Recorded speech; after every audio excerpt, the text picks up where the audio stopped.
Bienvenidos, mi nombre es Héctor Campos y bienvenido a otro mini webinar como cada tercera semana de cada mes. El tema de hoy es el futuro del trabajo, la gran renuncia y el salario emocional, con nuestro invitado especial, el doctor Alfonso Bustos Sánchez. Pero antes de presentar a nuestro gran expositor, quiero contarles brevemente acerca de qué es Minu. Minu es la plataforma líder de compensación y beneficios.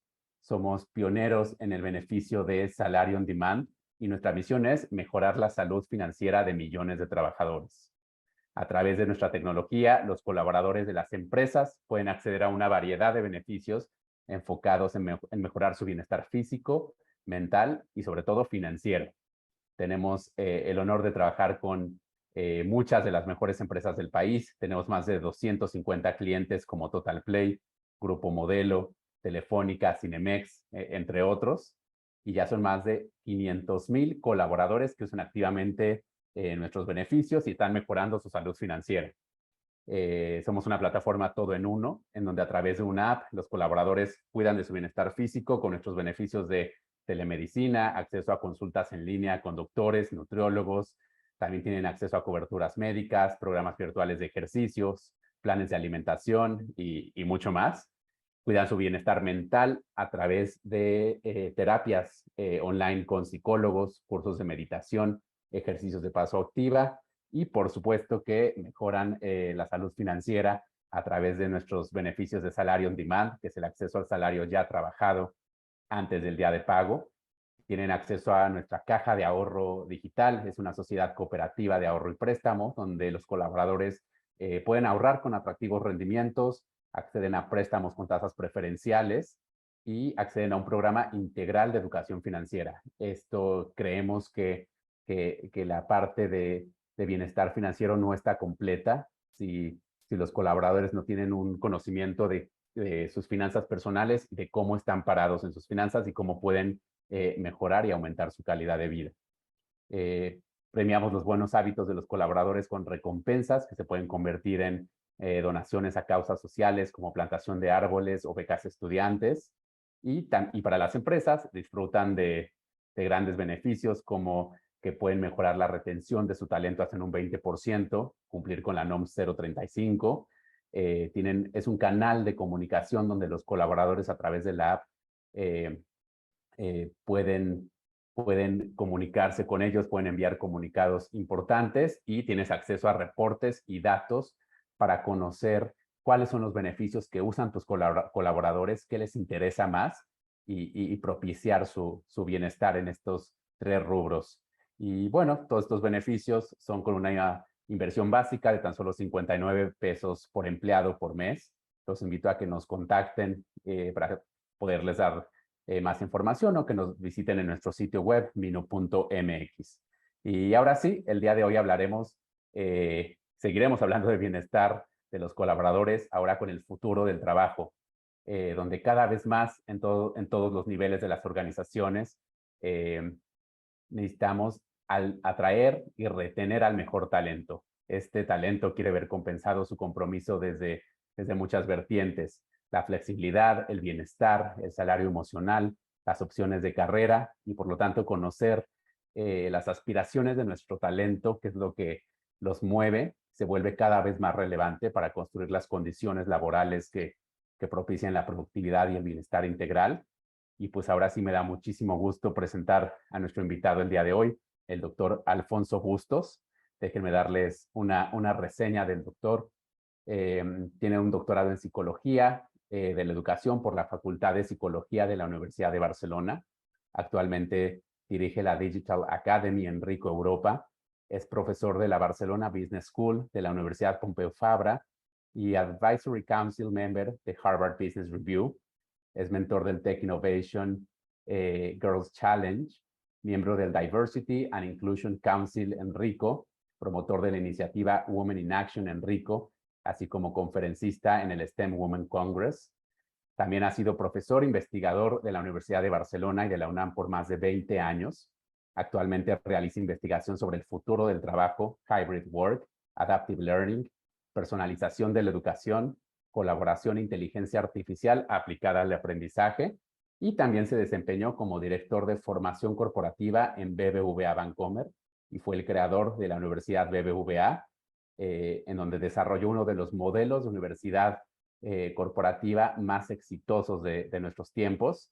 Y ahora sí, bienvenido, doctor Alfonso Bustos, le cedo la palabra.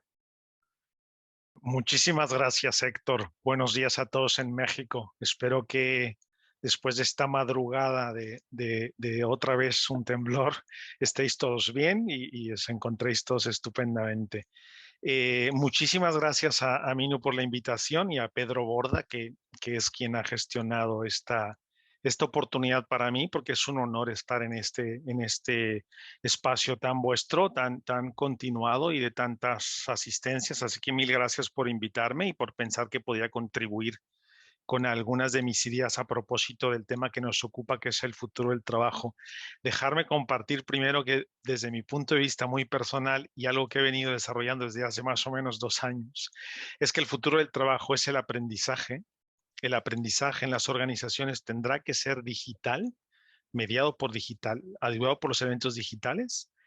Y además, este aprendizaje tendrá que estar basado en algo que podríamos llamar como la moneda de cambio, que serán las habilidades. Las habilidades entonces estarán en el centro de nuestras conversaciones a propósito de lo que significa trabajar, dónde trabajaremos, cómo trabajaremos y qué haremos. Eso de entrada porque siempre lo planteo. Así que quedaros con esta idea y luego si hace falta la discutiremos, pero el futuro del trabajo es el aprendizaje. Es ahí donde estarán los elementos centrales.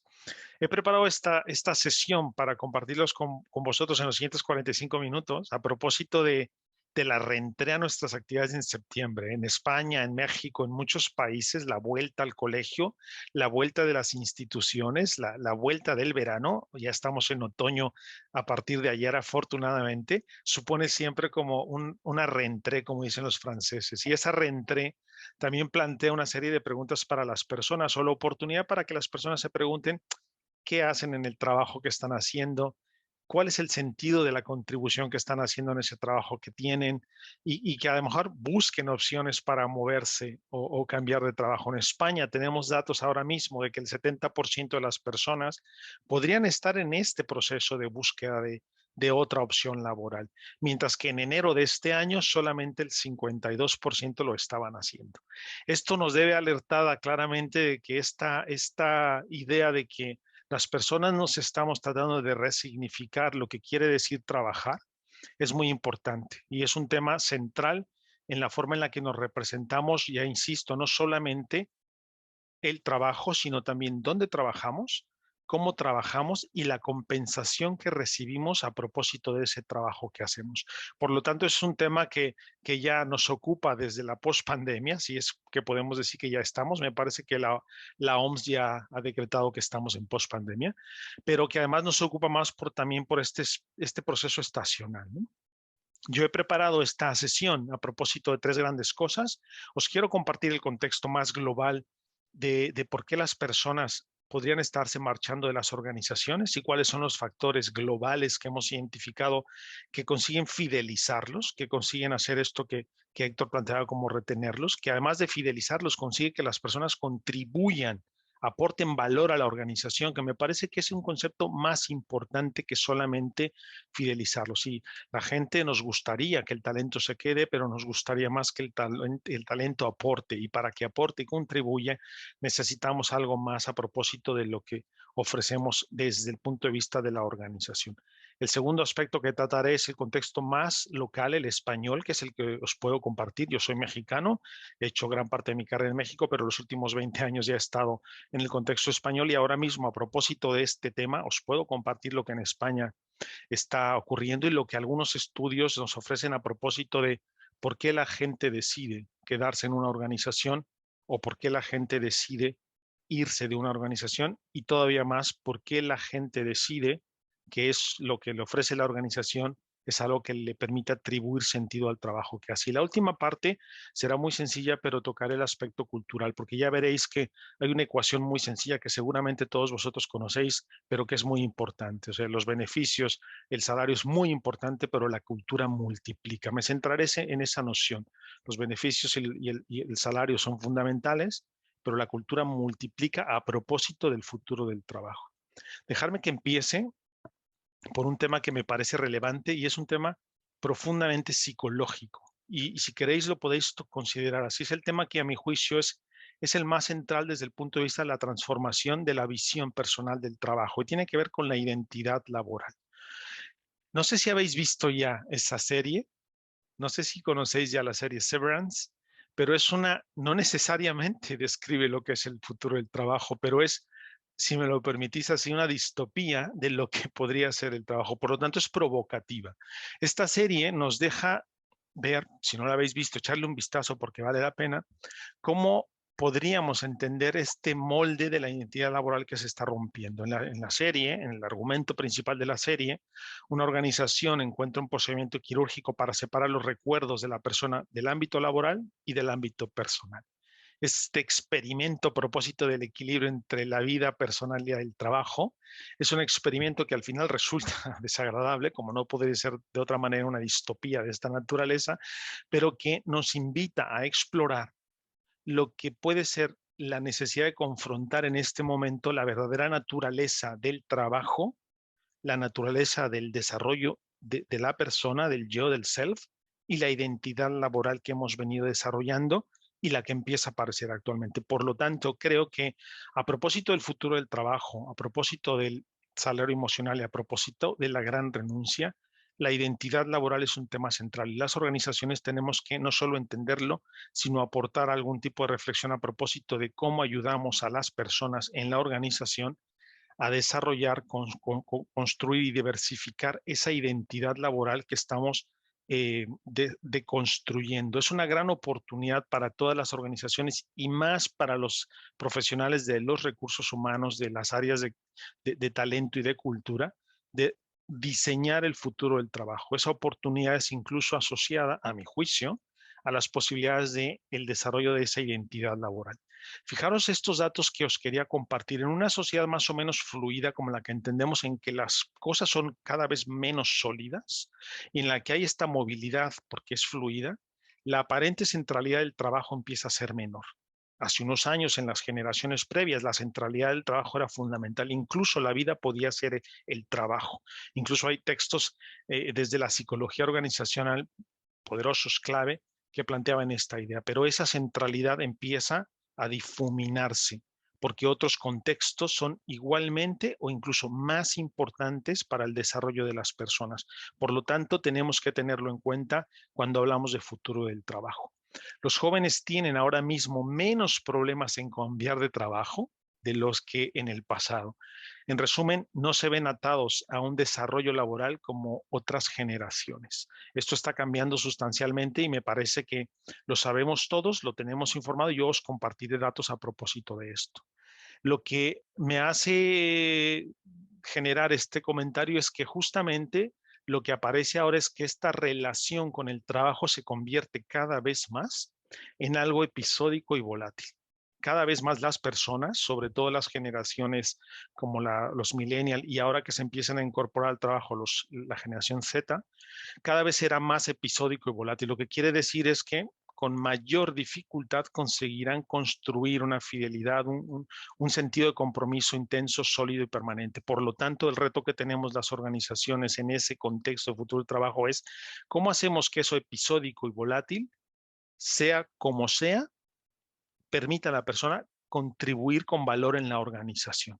Porque quizás ya no podemos partir del modelo de que queremos que la persona se fidelice con nuestra organización durante toda su carrera. Lo conseguiremos, seguro, en muchos casos, en otros no. Pero sea lo que consigamos, ¿cómo hacemos que ese periodo, ese episodio de desarrollo personal y profesional sea de aportación de valor para la persona, para la organización y para los stakeholders? Y con esto quiero decir la sociedad en su conjunto, etcétera.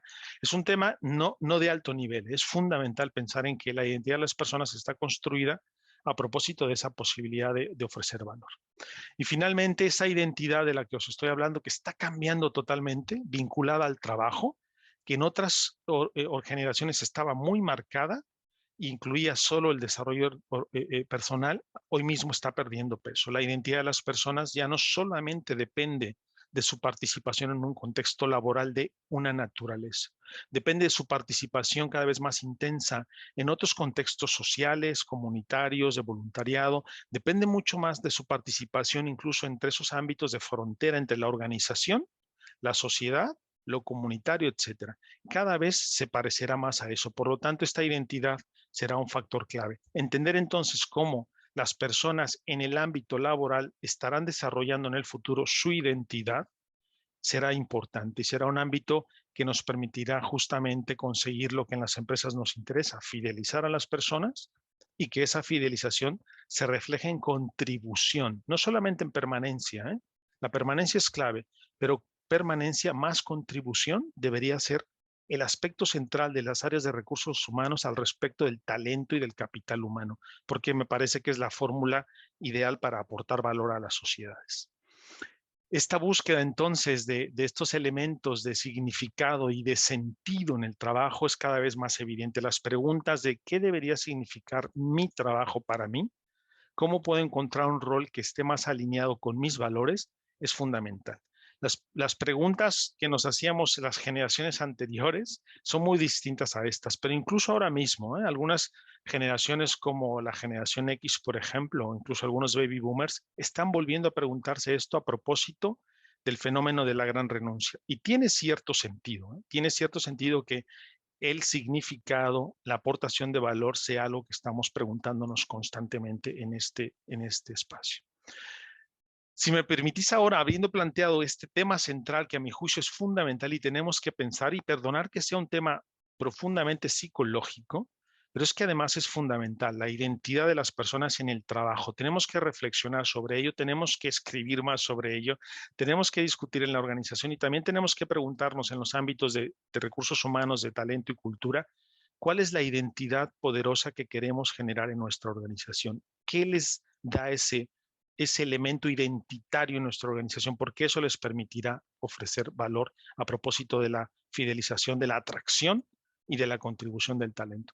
El contexto más retador en sentido general, os lo quería plantear ahora sí desde una perspectiva global y para eso uso esta investigación de McKinsey que seguro alguno de vosotros ya conocéis, pero que es importante. Este contexto actual, global, es muy retador para la gestión del talento. De acuerdo con McKinsey, el 40% de los trabajadores globalmente podrían dejar su trabajo en el futuro cercano. 40% de los trabajadores, ¿eh? Si os fijáis, es global. Es verdad que son países, si me lo permitís, pues anglosajones, etcétera, aunque está incluido India, pero en todo caso es un dato que nos debería alertar.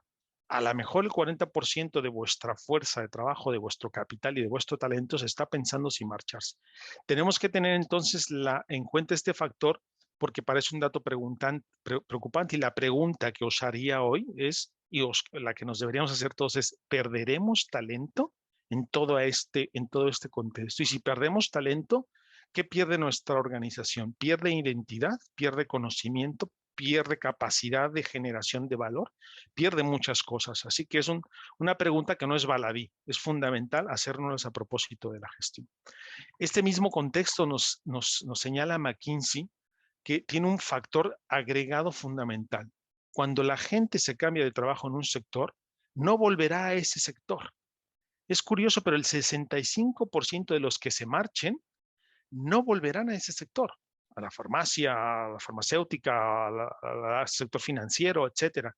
Es interesante ver entonces que ese conjunto de personas no ha encontrado en ese sector algo que le ofrezca sentido al trabajo que estará haciendo. Por lo tanto, es un dato que todavía nos preocuparía más y deberíamos preguntarnos por qué un conjunto de personas de este nivel no volverían. Y si me permitís todavía más el acento en un detalle es que por sector, y considerando estas las diferencias regionales, contextuales, etcétera, por sector, por ejemplo, retail tendría un problema más intenso, ¿no? El 76% no volvería a retail. Aquí estáis viendo los datos a propósito del sector público, social, del sector de las finanzas, los industriales, la logística, las tecnológicas, las farmacéuticas, el área de salud. Ese número de personas no volvería a ese sector. Pero en cualquier caso, aunque el de retail sea el más alto, y quizás ahí nos tendríamos que poner todavía a preguntarnos muchas más cosas a propósito de por qué no volverían, en todos los sectores un conjunto importante de personas no volvería a ese trabajo. Aquí tenemos entonces que preguntarnos al menos dos cosas. ¿Sabemos por qué se quedaría el talento con nosotros? ¿Y sabemos por qué se va e incluso por qué no regresaría? Seguramente tenemos en recursos humanos mecanismos múltiples, variados, diversos, pero quizás deberíamos poner el foco en estos dos tipos de información. Si sabemos por qué se quedaría y si sabemos por qué se va. Y tratando de hacer una alusión a este caso, McKinsey nos ofrece una serie de drivers y me gusta mucho la idea de drivers porque son los elementos motivadores poderosos, ¿eh? Ese es un driver, algo que no está pasado por la razón, que es algo que fundamentalmente es algo que me moviliza a la acción. Y en este caso la acción es o me marcho o me quedo. Y la acción que me moviliza a quedarme tiene que ver con el sentido del trabajo, por supuesto, tiene que ver con la flexibilidad, tiene que ver con la oferta de beneficios de salud y de bienestar, con el entorno de trabajo, con el clima de trabajo, incluso con los elementos de inclusión, de adecuación y de la comunidad con la que trabajaré. Ya veréis un dato muy interesante que al menos en Inglaterra está pasando. Esos son los drivers que responden a por qué me quedo y me quedaré por esas razones, pero me marcharé por razones también muy poderosas que tienen que ver con, por ejemplo, la adecuación a lo que se me ha ofrecido, por ejemplo, la sostenibilidad de la experiencia de trabajo, las expectativas de trabajo, la adecuación de las posibilidades de carrera y de desarrollo, e incluso fundamental, básico, pero fundamental, lo adecuado que sea la compensación total que me está ofreciendo la organización. Fijaros que de este lado están los aspectos que me obligan, que me tiran fuera, ¿eh? Pensar alrededor de ellos. Y del lado superior izquierdo están los factores que movilizan, ¿no? Mi retención, mi fidelización. Si lo vemos más concretamente, y a mí esta tabla me gusta muchísimo, seguramente algunos de vosotros y de vosotras la habéis visto porque ha empezado a circular hace un mes y medio más o menos, aunque este artículo tiene, como veis, unos cuantos meses desde abril, es que aquí McKinsey organiza las principales razones por las que una persona deja un empleo. Y estas razones van como primera, la falta de posibilidades de carrera y de desarrollo. La primera, ¿eh?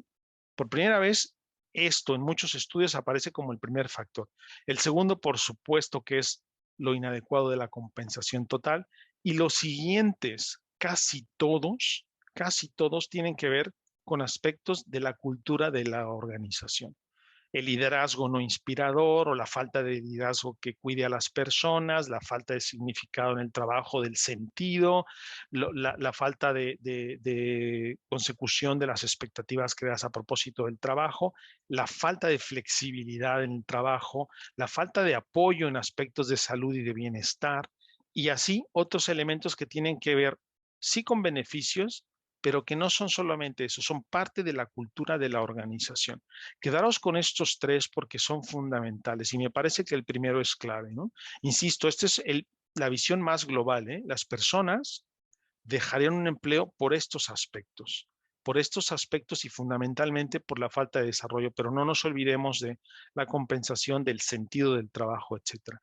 Este es el entorno global, por supuesto que es un contexto retador, un contexto de muchísimo cambio y que además, si me lo permitís, es un contexto dinámico. Nada de esto que sabemos seguramente, a mi juicio y desde la perspectiva de los teóricos de la psicología organizacional, será igual en los siguientes 3, 6 meses, 9 meses, 12 meses. Es decir, el cambio continuado en estos aspectos será uno de nuestros retos más importantes. Seguirlos, identificarlos, entenderlos y ajustar más rápidamente. Quizás ese sea el reto más importante cuando hablamos de salario emocional, porque es una tendencia que ya veníamos discutiendo hace muchos años. Yo hace 5 años que volví a Barcelona, después de mi trabajo en el BBVA en Bancomer, una experiencia extraordinaria con Bancomer y aprovecho para enviarle a mis saludos a mis colegas del BBVA en México. Cuando volví hace 5 años empecé con la universidad justamente una asignatura a propósito del salario emocional. Ya discutíamos todos estos elementos, pero es verdad que en la pospandemia estamos ante una tendencia en pleno auge a propósito de cuáles son los aspectos más allá del monetario que son importantes en la compensación de las personas. Seguramente lo han venido trabajando y lo conocéis a fondo. Pero ahora, si me permitís, os quisiera compartir un contexto más local de lo que está pasando en España y de lo que distintas investigaciones han venido reflejando en los últimos 12 meses, como mucho en los últimos 12 meses, si no es que en los últimos 6 meses o durante el verano, ¿no? Lo que más valoran los trabajadores españoles, por ejemplo, a la hora de aplicar una oferta de empleo, es la capacidad de elegir horas de entrada y salida, flexibilidad, que incluya planes de beneficios mucho más completos, sigue el teletrabajo, tener reseñas positivas en portales de empleo, que ya es una sorpresa, pero no debería sorprendernos porque cada vez más la transparencia se valora y tener esas reseñas positivas es señal de la cultura y de cómo puedo saber, y nada mejor hay que las personas que han estado por ahí. Por eso, los elementos de que se vayan es importante gestionarlos también desde el punto de vista de la organización. Y el mínimo de vacaciones al año. Entiendo que ese es un contexto local muy español y que vosotros en México tenéis vuestras propias reglas y que además estáis discutiendo, a propósito de, por ejemplo, las vacaciones al año, la flexibilidad de las horas, etcétera, y que ya me parece una discusión poderosa. Leía justamente ayer en Twitter que había ya una propuesta a propósito de los días de vacaciones en la legislación laboral mexicana que me parece estupendo, que será una discusión sin duda poderosa, potente y compleja, pero que esté planteándose ya habla de que es importante en el marco de lo que estamos haciendo en el trabajo. Y en España igualmente, COBI, esta consultora de beneficios flexibles, nos plantea que casi el 80% de los empleados elegiría un pack de beneficios con seguro antes que una subida salarial de 2.000 euros aquí en España, al año, que ya es un indicador que me parece interesante.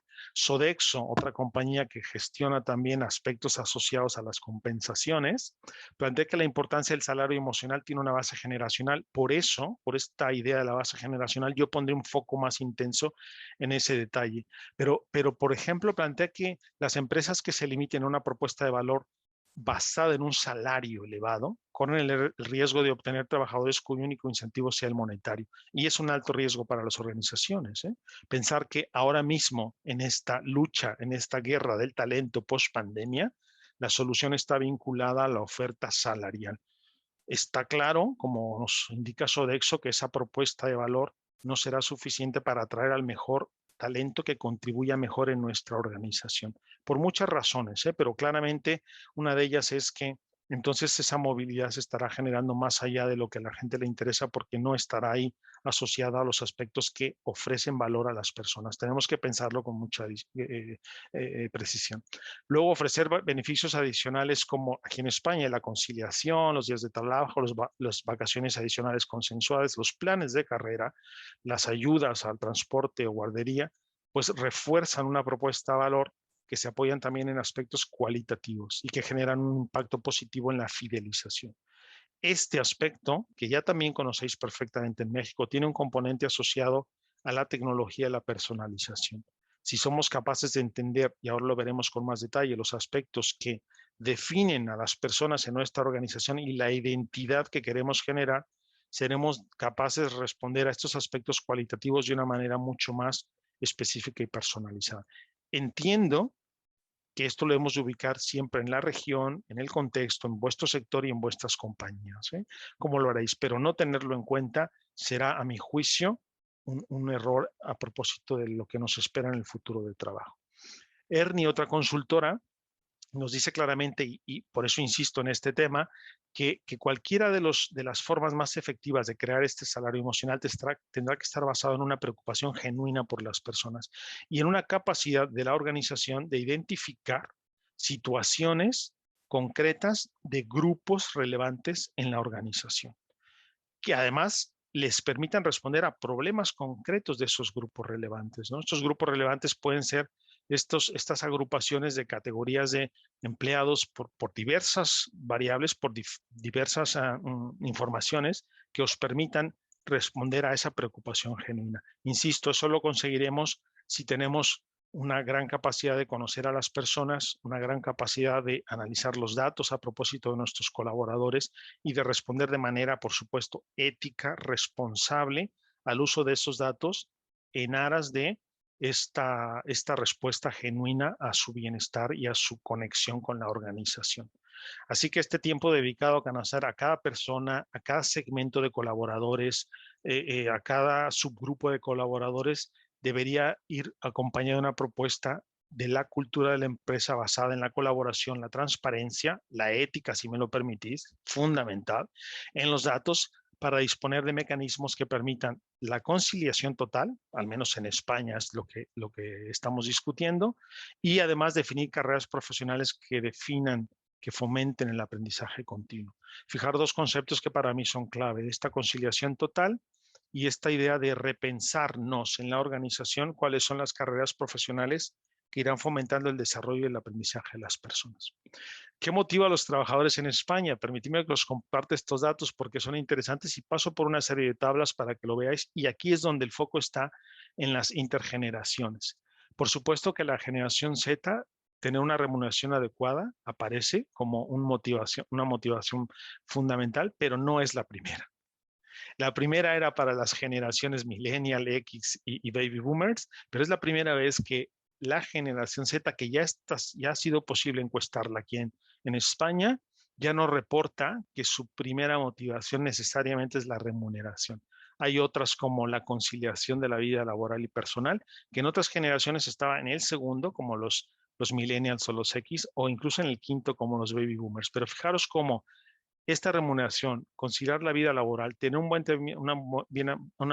ambiente de trabajo y oportunidades de crecimiento y aprendizaje están entre esas primeras 6 para esta generación. Varía, por ejemplo, en los millennials, que la oportunidad de crecimiento y aprendizaje, estos millennials que ya están en el trabajo, la ponen en cuarto lugar junto con tener un buen ambiente de trabajo. Estas diferencias generacionales son fundamentales.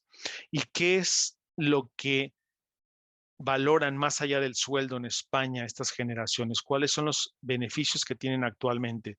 Pues como veis aquí, va desde seguro médico, formación, ayudas, etcétera, pero los millennials lo que más valoran es la formación, mientras que los baby boomers lo que más valoran es la asistencia médica y los seguros de vida. Y fijaros un dato curioso, ¿eh? Ni los millennials ni los X valoran el coche de empresa, pero los baby boomers sí. Un dato peculiar, pero que en España todavía tiene este componente, esto del estatus ofrecido por el coche, pero es que los Zetas, los millennials y algunos X ya no lo valoramos, valoramos más la formación, el tipo de programas de wellness y bienestar físico y emocional que cada vez son más importantes. Y en España, ¿qué beneficios adicionales son más valorados? Pues los días extras de vacaciones, el seguro médico, los bonos por productividad por los millennials, por ejemplo, pero los planes de pensiones por los X y los baby boomers, la formación por los millennials y por los X, que tiene también un sentido relevante. Esto es lo que más valoran. Estos elementos, estos factores de beneficio adicional son los que deberían orientar a la organización sobre su propio diseño de esa flexibilidad de beneficios y eso que podríamos llamar salario emocional. Insisto, estos factores, estos datos, esta información y luego los propios de cada organización, no los modelos, perdona que lo diga de esta manera, bastante naifs de salario emocional. No, vinculados no a poner espacios de esparcimiento, etcétera. No, a qué realmente valoran como beneficio nuestros colaboradores en la organización, porque eso es lo que nos permitirá crecer. ¿Y cuáles son aspectos más importantes a la hora de elegir una empresa aquí en España?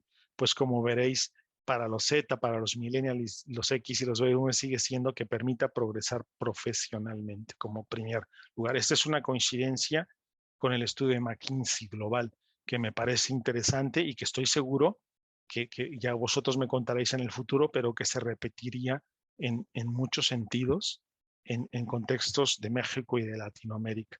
Luego que tenga una buena salud financiera para los millennials, los X y los baby boomers, quizás los Z que todavía no están en el trabajo lo valoren menos. La cultura y los valores acordes a los personales, muy importante para los Zetas, y que tenga una buena reputación, más importante para los millennials y los baby boomers. Pero como veréis, todos estos factores también van delimitando estas diferencias generacionales y lo que estamos haciendo a propósito del grupo, del subgrupo de millennials y Z, pues plantea un elemento de cuáles son las cosas que están en las que nos estamos centrando a propósito de los beneficios en una organización.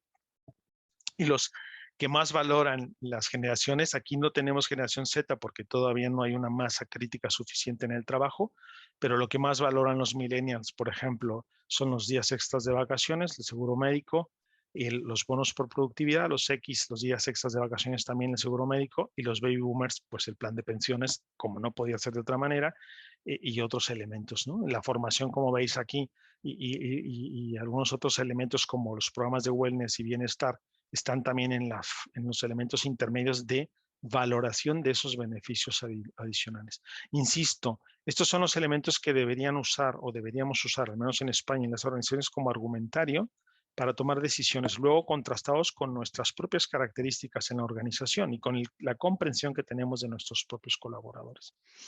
Como os decía, todos estos elementos suman y muchos de vosotros sois más expertos que yo en esto. Pero si hay algo importante con lo que quiero ir cerrando, es que si todos estos elementos de salario y beneficio suman, la cultura multiplica en el contexto tan retador que tenemos, en el contexto de renuncia masiva, si podemos llamarle así, de la gran renuncia. Pues si el salario suma y mucho, los beneficios igualmente, y mejor si los podemos focalizar, identificar, flexibilizar y redefinir con mucha continuidad, pero cuidado porque la cultura es lo que multiplica, y ahí reside la gran diferencia en esto que también venimos llamando como experiencia de empleado. Ahí se encuentra, a mi juicio, y en la literatura más importante de los últimos 24 meses, los componentes más relevantes para que las personas elijan permanecer, contribuir en una empresa y seguir con nosotros en esta organización. La mayoría de las personas eligen sentirse bien día a día, plenos y valorados por encima de un puesto mejor o incluso de mayor dinero. Estos ya son datos contrastados de los últimos 12 meses, de cómo tenemos esto. Pero el factor clave con el que quiero trabajar aquí justamente es que la cultura multiplica. Y la cultura multiplica porque además de los beneficios, o una vez que el salario, la compensación total con los beneficios está en donde debe de estar, una vez que está en el espacio correcto para esa persona en esa posición, lo que más importa es el ambiente de trabajo, la flexibilidad, el proyecto, lo retador que puede ser, el buen liderazgo en la organización y el propósito y valores de la compañía. Estos son datos de BTS, de una consultora que seguramente vosotros conocéis porque es global, escandinava, pero con una gran presencia en España y en Iberoamérica. Son de hace no más de 2 meses. Y esto es lo que nos reflejan. Y si me permitís, ambiente laboral y flexibilidad horaria son dos componentes centrales. Insisto, para multiplicar lo que conseguimos cuando tenemos un ajustado correcto componente de salario más beneficios. ¿Qué multiplica también? Pues para los empleados esta flexibilidad del teletrabajo, el seguro médico y la serie de ayudas. Para la empresa, en este contraste, por ejemplo, ¿no? La flexibilidad horaria hasta el 90%, mientras que los empleados el 72%, el teletrabajo en esta doble dimensión, las ayudas, los planes de pensiones, las acciones de bienestar, y etcétera. Estos son los dos elementos que nos ayudan a esta reflexión de cuáles son los elementos de cultura que multiplican. Pero el elemento más importante de esto que multiplica en la cultura tiene que ver con el reto más grande que tenemos, porque me parece que el liderazgo, ¿no? El rol de los managers en las organizaciones porque es el transmisor de la cultura de la organización, el más complejo. Fijaros aquí, este trabajo de BTS lo que hace es plantear que en este intento de hacer que la cultura multiplique, las personas cuando deciden quedarse en una organización o sumarse a la organización, optan por un liderazgo orientado a resultados o a las personas, y nunca por un liderazgo orientado a la tarea. En general, esto lo venimos trabajando hace varios años en las organizaciones, ¿no? Movilizarnos de este estilo de liderazgo rojo, si me lo permitís, a un estilo de liderazgo azul, ¿no? Y este liderazgo azul tiene que ver con esta orientación a las personas para proporcionarles autonomía, libertad, posibilidades de agilidad, posibilidades de colaboración, de contribución y de creatividad. Eso es parte fundamental de la cultura. Si no tenemos un contexto así, si no tenemos un componente así, si no hemos desarrollado los managers para que hagan esto, nos encontraremos con un complejo problema a la hora de atraer, fidelizar y conseguir que el talento en nuestra organización contribuya. Fijaros cómo entonces este factor va multiplicando, ¿eh? Igualmente, en la cultura, cuando hablamos de esta capacidad de multiplicación, ay, perdón, y quería hacer dos alusiones a esto que me parece que es fundamental. Solo quería reflejar en esta diapositiva que hay dos palabras que me parecen fundamentales y que me gustaría que os quedarais con ellas. La primera tiene que ver con, para resumir, las empresas tendríamos que buscar las mejores maneras de conciliar y las mejores maneras de cuidar a los empleados. Dos palabras que parecen fáciles, que además ya las hemos venido hablando en muchos contextos, pero que el resumen de BTS me parece súper acertado. A propósito de el futuro del trabajo, del reto que este contexto nos plantea, conciliar y cuidar son dos verbos que tendríamos que tener en todos los sitios de la organización. Ese debería ser nuestro gran objetivo para atraer, insisto, para fidelizar y para hacer que el talento contribuya. Y ahora sí, si esta cultura multiplica, tendrá que ser importante pensar hacia dónde. Esto es algo que os quería compartir, con esto voy cerrando. A propósito de otro contexto, es el contexto inglés, en donde la cultura del trabajo ahora mismo también lo ha trabajado CIPR, esta consultora, ahora mismo es más importante que el salario incluso. Yo insisto en que la ecuación que muchos solemos compartir a propósito salarios más beneficios multiplicados por cultura es una clave, pero en estas sociedades ya están trabajando mucho más a propósito de los elementos que generan mucho más bienestar, satisfacción, conexión y que entonces consiguen que las personas quieran sumar y contribuir a la organización. El elemento clave, según esta consultora, tiene que ver con el contexto de trabajo positivo y contar con buenos compañeros y gente amigable. El segundo es el salario competitivo. Si lo veis, entonces este componente es otra vez, ¿no? Esta idea en estos contextos y en estas regiones donde la cultura empieza a estar incluso por encima, ¿no? de los elementos del salario competitivo. Otros aspectos relevantes fueron el rol del manager, otra vez, que es fundamental, insisto, porque es el transmisor de la cultura de la organización, el paquete de beneficios y la flexibilidad. Esta persona, Claire Williams, que es la Chief People Officer de esta organización, plantea esta idea que me ha gustado mucho para compartirla con ustedes. Ningún empleador debería subestimar la importancia y el impacto que las relaciones que los empleados tienen con sus compañeros puede tener en el desempeño individual, en el desempeño de los equipos, en el sentido del trabajo, en la productividad e incluso en la retención, fidelización del talento. Me parece una idea clave y os la quería plantear así porque ya varias organizaciones, incluso globales, el BVA, por ejemplo, aquí en México, tiene este movimiento del amigo en la organización. Sabéis que Gallup en su encuesta de engagement tiene una pregunta que para los anglosajones es muy fácil, ¿no? ¿Tienes un mejor amigo en la organización? Para los latinos, al menos aquí en España, nos cuesta todo el trabajo pensar que tenemos el mejor amigo, ¿no? El best friend en la organización, pero justamente vamos encontrando datos que este factor es fundamental. Proporcionar estos elementos que permitan que justamente, y ahora quizás tengo que hacer esta acotación, que la relación o la frontera que habíamos creado entre la vida personal y del trabajo también empieza desde un punto de vista individual de desarrollo de relaciones a quizás a ser menos sólida, es más fluida, ¿no? Dejamos pasar más información, la persona puede en este aspecto identitario ser muchas más veces ella misma en su contexto de trabajo sin necesidad de hacer algún otro tipo de cambio. Tiene que ver con todo nuestro movimiento de diversidad, inclusión, igualdad, equidad, que estoy seguro que ustedes en México están haciendo tanto como en otros países estamos trabajando. Aquí entonces el reto más grande se puede traducir a mi juicio en que el principal reto que tenemos ahora mismo las organizaciones a propósito del futuro del trabajo, la gran renuncia, es que el talento se quede. Este es el principal talento. ¿Cómo conseguimos que se quede?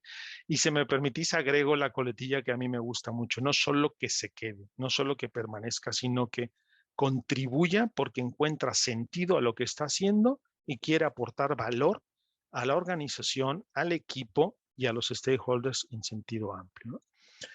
Otra de las formas que podríamos entender, y aquí me gustaría un poco ir cerrando, pero enfocado al principal factor que McKinsey señaló, por eso quiero cerrar aquí, es que nuestra antigua visión de cómo ayudar a los procesos de desarrollo y carrera de las personas también está en un constante cambio y hay un challenge, un reto fundamental a cómo tenemos que pensarlos. En este artículo de hace unos días, las personas quieren, según estos investigadores de psicología de la organización muy reconocidos, quieren ser vistas, valoradas y escuchadas. Buscan un contexto de equidad, dignidad, seguridad, flexibilidad y autonomía. Y esperan oportunidades para crecer, aprender, contribuir de manera significativa, con sentido y realización. Yo a esto es que lo tomaría como una referencia y estaría abriendo discusiones en mi organización a propósito de cómo estamos consiguiendo esto en los distintos segmentos de colaboradores de nuestra organización. Cómo estamos atendiendo cada uno de estos factores, porque aquí, dicho así, a mi juicio están los elementos centrales de cómo podemos, uh, como dicen en inglés, thrive, como prosperar en este reto, en este contexto tan retador que tenemos. Pues aquí podría ser, entendiendo que las personas quieren este tipo de cosas y estamos pensando cada vez más en este tipo de procesos. Y si fuera el último el caso, que quieren aprender, crecer y contribuir, hay una propuesta que me parece interesante y por eso he decidido compartirla en la parte final y con esto ya termino, porque tiene que ver con que para que las organizaciones y recursos humanos en las organizaciones podamos navegar en este contexto que supone reto y mucha tensión, hay que reconocerlo. No quiero ser naif y pensar que no es fácil. No, es un contexto muy retador, supone una tensión importante para todos nosotros en la organización, pero sobre todo en talento y cultura, en recursos humanos. Para que las compañías en este contexto busquen ganar la guerra de talento, si me lo permitís decir así, tenemos que entender que casi todos los aspectos del campo de esta batalla han cambiado y sobre todo que estarán cambiando constantemente. Nada de lo conocimos está sólido y seguirá cambiando, porque muchas personas ya no estarán interesadas o inspiradas en escalar, por ejemplo, por esa escalera profesional construida por otros, ¿no? En el que les decíamos, esta es la vía en la que tienes que seguir, en la que la oferta de carrera era esta vía única y señalada por nosotros. Será un reto fundamental pensar en este otro sentido, ¿no? De cómo podríamos ofrecer soluciones que estén más alineadas a las prioridades individuales, conectadas con la organización, con los objetivos estratégicos, pero al mismo tiempo con los objetivos de autodesarrollo. Este es un reto fundamental porque este aspecto de la cultura multiplicará. ¿Cuánto permito que las personas vayan encontrando su proceso de desarrollo en esta idea? Por eso, cambiar nuestra óptica desde la tradicional ruta de ascenso profesional, ¿no? Una escalera, un ascenso que está muy marcado y claro, hacia un portafolio de carreras, como ofrece este artículo y ojalá os lo podáis leer con detalle, ofrece la oportunidad de actualizar las narrativas profesionales individuales. Y aquí es un elemento que quisiera conectar. Si el problema que les planteaba al principio es cómo reconocemos que estamos en un momento en el que la identidad laboral de las personas está cambiando, pues el reto que tenemos como recursos humanos, como talento y cultura, es cómo ofrecemos una nueva narrativa de profesionales individuales y sus posibilidades de desarrollo. Y esa nueva narrativa es el futuro del trabajo. Estamos construyéndola utilizando aspectos como, por ejemplo, esto del portafolio de carreras, el portafolio de posibilidades que nos permite justamente abordar el tema de la identidad en el trabajo, del futuro del trabajo y de cómo el aprendizaje y el desarrollo será una clave fundamental en la cultura. Un portafolio de carreras puede ser también, a juicio de los autores, y me sumo totalmente a ello, una herramienta práctica para que las organizaciones reconsideren la cultura, las expectativas y el diseño del futuro del trabajo. Cuando una organización ve al talento como una totalidad y comprende verdaderamente el futuro del trabajo y somos capaces de visualizarlo a 3, 5 años, entonces estaremos haciendo un esfuerzo por nivelar todo el ecosistema en el que opera esa organización, el ecosistema no solamente de HR, sino del negocio, de la relación con nuestros clientes, de la transformación digital, etcétera. Un aspecto fundamental entonces, a propósito, y con esto termino, del futuro del trabajo, de la gran renuncia, el desarrollo de las personas, tendrá que ver con cómo sabemos operar en este nuevo ecosistema de la organización en el que entendemos de manera holística el talento de la organización y hacia dónde queremos llevarlo. Muchísimas gracias por su atención y si nos queda tiempo, pues podemos hacer alguna pregunta. Gracias, Héctor. Gracias, Mino.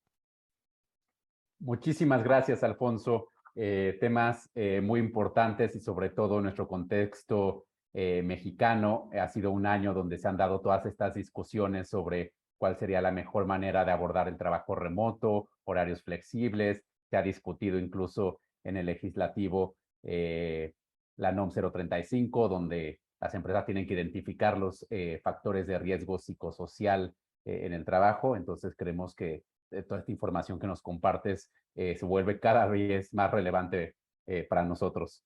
Y tenemos algunos minutos todavía para contestar algunas preguntas antes del cierre.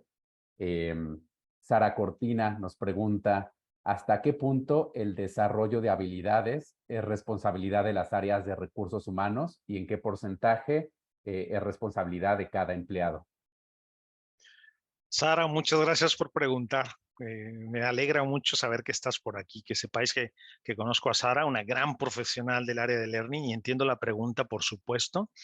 Yo creo que el futuro de las áreas de aprendizaje está en las skills y también de la organización. He venido hablando en el último año de que el desarrollo de las personas, más que estar sentado en los perfiles de trabajo y en las job descriptions, tiene que empezar a moverse a las skills. Tenemos que ser capaces de identificar cuáles son las skills críticas en una organización, críticas desde el punto de vista del negocio, y luego tenemos que ser capaces, a mi juicio, de ofrecer a los colaboradores también un portfolio y, si me lo permitís, incluso un learning market para que todos los recursos para desarrollar esas habilidades estén ahí.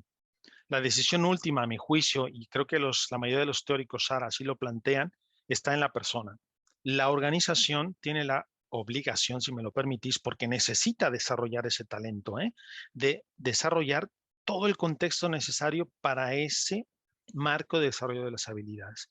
Y si conectamos, Sara, esta idea de un market learning place, si conectamos esto con la idea de las skills críticas para la organización y si lo conectamos con esta idea de un nuevo modelo de desarrollo de las personas, no basado en esta escalera habitual, sino en un portfolio de carrera, podríamos conseguir que las personas tomen la decisión que les permita atribuir sentido a las skills que van a desarrollar. En las áreas de training, de formación, de capacitación, siempre tenemos este problema y seguirá pasando si no cambiamos nuestro mindset. El problema es que las personas no suelen atribuir sentido a lo que las áreas de formación quieren imponer o desarrollar. La persona necesita atribuir sentido porque entiende que eso lo necesita, porque eso es crítico para su trabajo y porque eso le permite mirar hacia el futuro. Pero esa decisión final, Sara, tenemos que generar la cultura en la organización que es decisión de la persona, porque no hay atribución de sentido más poderosa que el sentido que nosotros le atribuimos a lo que aprendemos. Por eso es que estoy convencido de que tenemos que generar esa cultura. Creo que no es fácil, creo que es un gran reto, pero creo que cada vez más estamos abiertos a que el contexto de la formación en el trabajo, del aprendizaje en el trabajo, sea flexible, diversificado, distribuido, abierto y orientado al sentido que la persona le atribuye. Por lo tanto, la organización tiene una gran responsabilidad, tener el ecosistema, el contexto, todos los elementos para desarrollar las habilidades que necesitará en el futuro. Las personas que decidan en ese contexto desarrollarlas, seguramente encontrarán una capacidad de asignar valor, de atribuir valor, incluso de aportar valor a la organización en un amplio sentido. Sigamos discutiendo este tema porque creo que es fundamental, Sara. Gracias por preguntarlo. Gracias, doctor. Y tenemos una pregunta de Claudia Hernández, que nos pregunta, ¿cómo crear planes de carrera motivacionales en una empresa pequeña sin mucha rotación y pocos puestos para el crecimiento? Claro, Claudia, gracias por preguntarlo. Aquí me parece que tendríamos que entender el contexto más, pero incluso la forma en la que lo preguntas, Claudia, me hace pensar en un modelo en el que tendríamos como estos elementos jerárquicos muy definidos y la única oportunidad de desarrollo tiene que ver con ampliar o pasar por esa escalera de desarrollo. Las organizaciones pequeñas incluso tienen que pensar en un ámbito más matricial. Hay grandes oportunidades de desarrollo en pequeñas asignaciones horizontales o en pequeños procesos en donde la persona no quiere ascender, porque no podríamos todos, pero se quiere convertir en el experto en determinado ámbito de su gestión. Ahí tendríamos que encontrar todos estos portafolios. Las organizaciones matriciales suelen tener esto mejor resuelto, porque en la matriz puede ser que puedas contribuir como colaborador en una organización en tu área natural, finanzas, recursos humanos, operaciones, pero puedas contribuir en un cross, ¿no? Cross áreas, ¿no? En un aspecto interdisciplinar en esas áreas. Ese modelo matricial permite hacer procesos de desarrollo diversificado, porque es verdad que la pregunta sería, y me gusta mucho, si el desarrollo de las personas siempre está vinculado a esta posibilidad de ascenso vertical y no debería ser nuestro único modelo. El desarrollo de las personas debería estar mucho más relacionado al tipo de habilidades que pueden desarrollar, al reto que podemos generar para esas personas en otro ámbito, a la intersección entre áreas de desarrollo y al proceso más horizontal, ¿no? Que nos llevaría a este modelo más matricial.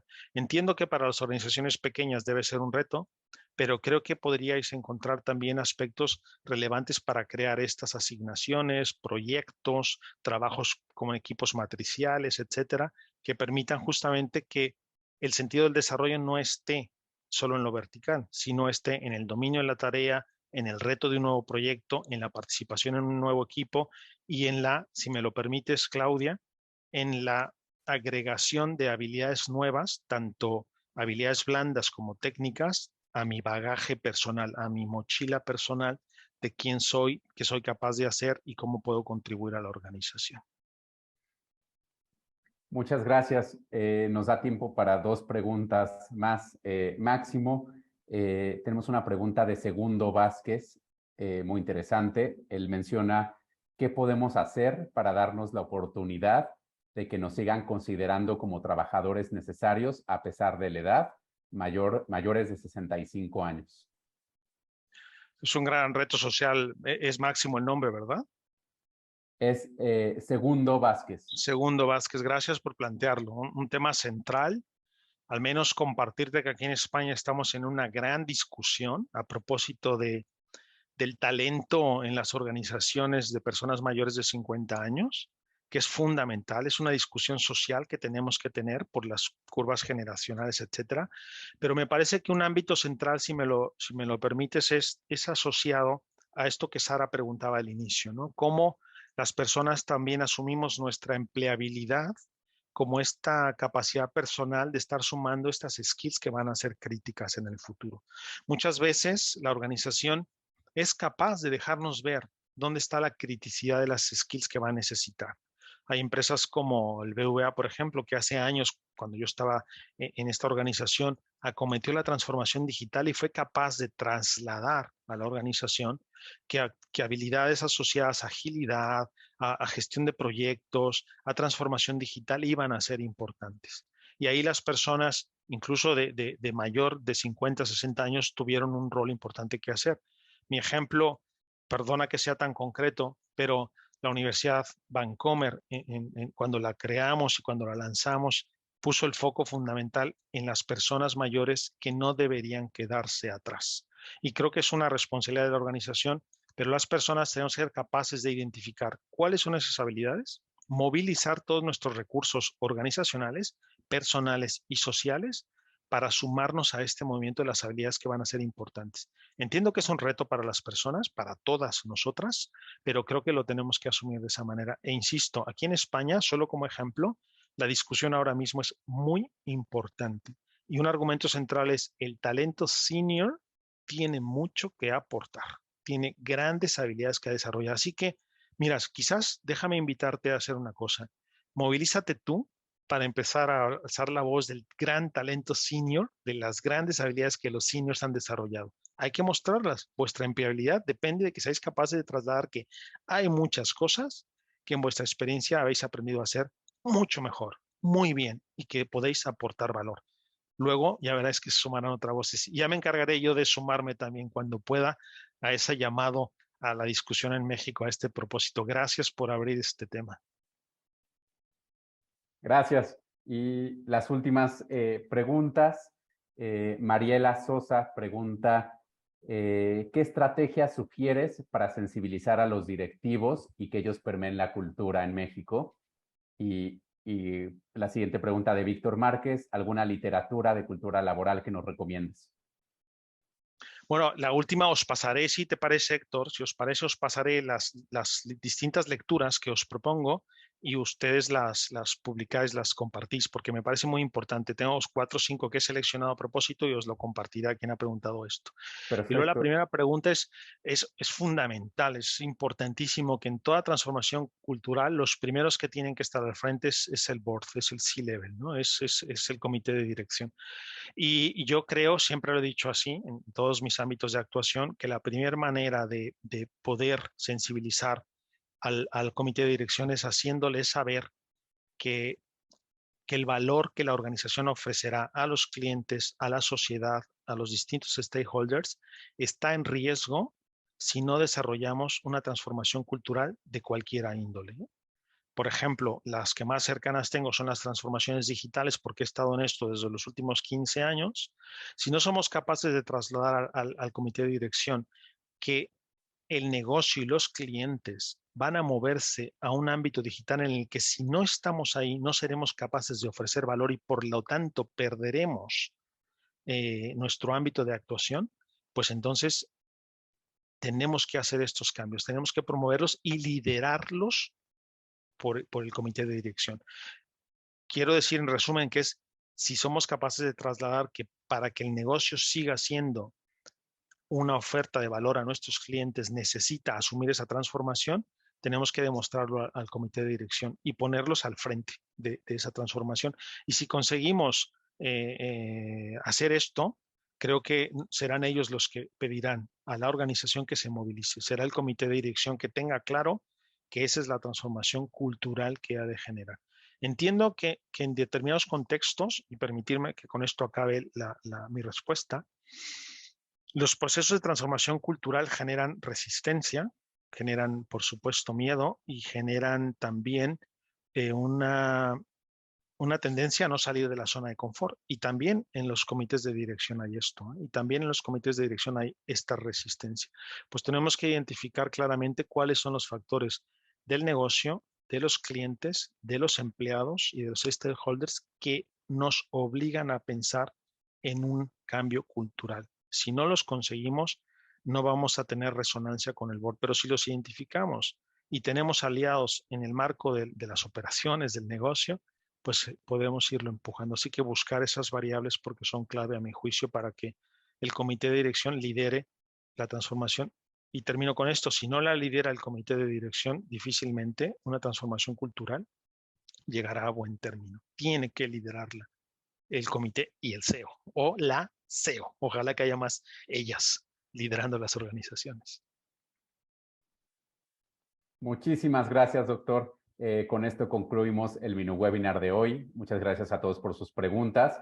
En respuesta a la pregunta de Víctor Márquez, a todas las personas que se registraron en este webinar les vamos a enviar un correo electrónico con toda la información y con las lecturas que nos comparta el doctor Alfonso Bustos. Entonces, esto se lo estaremos enviando en el transcurso de la semana para que tengan toda la información. No me queda más que agradecer al doctor. Muchas gracias por su tiempo y por esta información tan valiosa. Gracias a ustedes, que pasen una buena tarde y hasta pronto. Hasta luego.